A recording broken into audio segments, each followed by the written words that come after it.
Oh, it was hard to watch. A reckless supervisor kind of letting loose on a room full of new staff. Hey, he was harsh, careless, kind of like a car cutting across lanes of traffic. There was nothing respectful or privileged that permitted that. He had no idea the risk or destruction that would come. What would you do in a situation like that? I know what I couldn't do any longer, and that was stay a bystander. Of course, there's times to sit tight, just watch. It's even expected of us.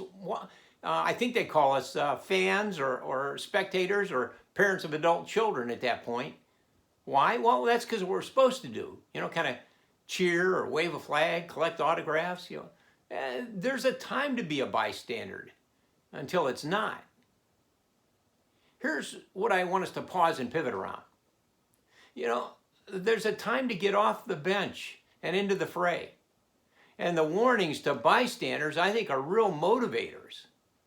The Bible gives us so much insight on this. Whatever your zip code, skin color, passport, corporate office, the scripture speaks to the issue of getting involved when others aren't. I found this when I was reading the book of Obadiah. Brief background, probably mid-9th century BC, and most likely Israel's capital. They hadn't been destroyed, but there were skirmishes taking place and even a growing centralized attack on that capital city of Jerusalem. But Obadiah kind of hones in his message on one particular bordering country, Edom. They were kind of notorious bystanders and witness to it all. After reading kind of this clip of biblical history, the first warning that I found for bystanders was, hey, we should be getting informed and staying informed about human needs. Israel's neighbor kind of prided themselves on isolationism.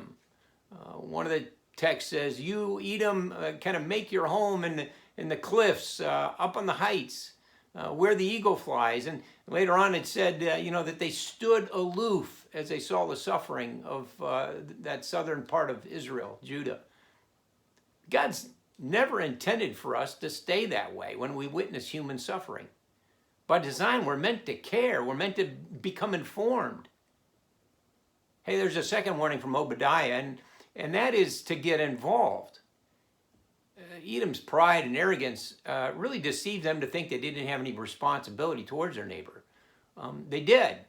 Oh, maybe it was kind of the pseudo cabinet members that they had that misinformed them, but whatever the excuse, God holds them and us accountable to get involved when we see needs.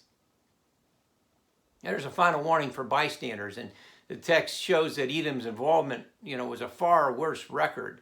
And yeah, they did step in, but only when it was to their advantage, only when it served them well, politically safe. It was kind of like the corporate bandwagon. They finally spoke up. They finally did something. I find their story a bit of the blight of the human bystander's heart. I'm motivated to not stay on the sidelines. Yeah, I had a crucial conversation with that supervisor, and it wasn't easy, but it was necessary.